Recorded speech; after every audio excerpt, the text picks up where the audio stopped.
halong kemikal. Hindi, wow. Maria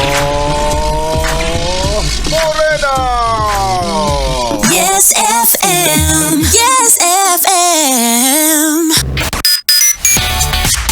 Kaway-kaway sa mga yes friend natin na ngayon ay pagod na. Wow, wala pang alas 5 pero pagod na. I feel the same way. Kafoy na ako. Kaway-kaway sa mga yes friend natin na gusto na ng pahinga. 'Di ba? Pero aminin niyo yan o sa hindi, kahit pa sabihin natin yung tipong alas 5 yung tapos ng trabaho or alas 4 pa, pag ganitong mga oras so nararamdaman niyo na talaga yung pagod na yan. Parang kinakalakalabit ka na. Ay, bakit? Pwede namang ibang mga labit. Bakit pagod pa? Ay nako, at kaway-kaway sa mga yes friend natin na okay lang yan, take a break at magpahinga nga. Pahinga with nga. Ayan na, mula salitang pahinga at nga, yan yung ginagawa natin, yes friend, yung tumitigil tayo sa anumang ginagawa natin. O kaya pwede tayong matulala, nga nang hindi mo namamalayan. Oo, napapanganga ka na hindi mo namamalayan. Minsan nga nakapikit ka pa, nakanganga pa. Huwag ka lang papahuli. Kesa naman yes friend, yung alam mo yung napapagod tayo, 'di ba? Yung iba pagpagod nagmamaldita. Dapat tayo pagpagod nagpapahinga nga. Ayan, mas okay na yan kesa naman sumasama pa yung araw ng iba, nandadamay pa tayo. Yes friend, 'di ba? Kaya ipahinga mo na yan.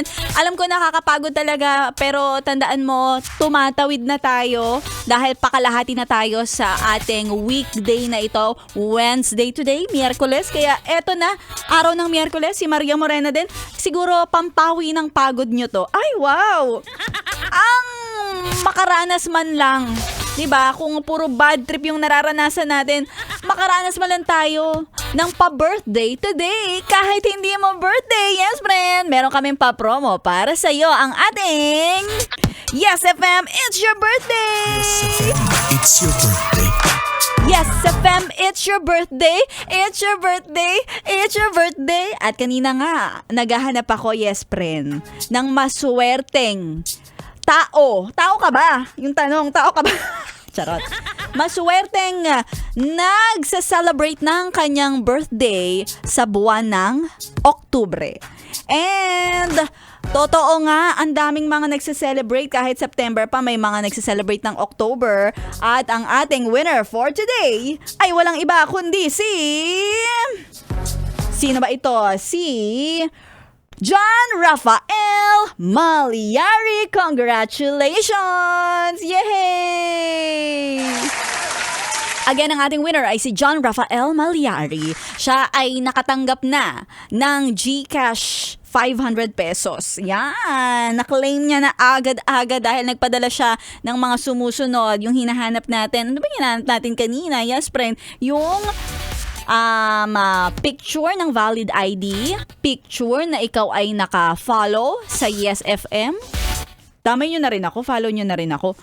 Ayan, picture na naka-follow ka kay Maria Moren. And of course, your GCash number para agad-agad maipadala. At yun na nga, naipadala na natin kay John Rafael Malyari ang kanyang papremyo. Again, congratulations.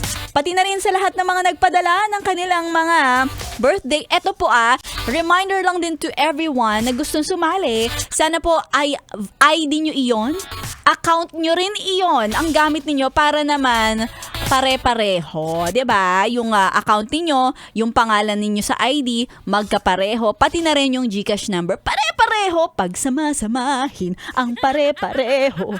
'Di ba? Para hindi tayo malilito dyan. At congratulations sa iyo again, John Rafael Pen Malyari. Wait ko yung announcement. Ito na ina-announce na natin. Kasi kanina ito si John Malyari ay huminto pa habang nagda-drive daw. At maraming salamat din sa lahat ng mga sumali. Si Rosalia Baluyot, si Tin Rivera, Jericho Lagazon, Melanie Nera, si Priscilla Panugaling, JC Boy Sanchez, Jason Santiago, Alma Omedes, at daming nagpadala na papagod na yung bibig ko. Ayan, anyway sa mga yaspre natin, Dahil alas 3 na, malapit na, tuloy-tuloy na lang natin ang pakitutok. At abangan nyo ulit kung sino ang mananalo sa ating Yes FM It's Your Birthday. Dito lang yan sa 101.1 Yes FM. When